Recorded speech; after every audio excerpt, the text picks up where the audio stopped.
আমার মেয়ের কি হইছে? হঠাৎ করে পা মুরগির লাহান হয়ে গেছে আর শরীর দিয়ে মাশরুম বাড়াইছে। তুমি তাড়াতাড়ি আগুন পানির কবিরাজরে দাইকা আনো। আগুন পানির কবিরাজ? তুই কই?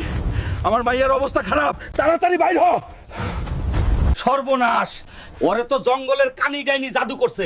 দেরি করিস না, শিগগির ওই ডাইনিরে ধইরা নিয়ে আয়, নাইলে তোর মাইয়া মারা যাইবো। ওই কানি ডাইনি, আমার মাইয়ার ক্ষতি করছস, আজ তোরে আমি জ্যান্ত পুইতা ফালামু। সামনে আয় ডাইনি, তোর জাদু দিয়া আমার মাইয়ারে ভালো কর, নাইলে এই জঙ্গল আমি জ্বালায়া দিমু। ওই সেমরিটা তাইলে তোর মাইয়া আছিল। ভালাই হইছে বাপ বেড়ি দুইটারেই এক লগে মারুম। এক লগে মারবি? তোরে নিচে নামায়া লই আগে। শয়তান ডাইনি, তোর জাদু সহ তোরে মাটির নিচে পুইতা ফেলমু। আজ তোর ঘাড় মটকাই দিমু।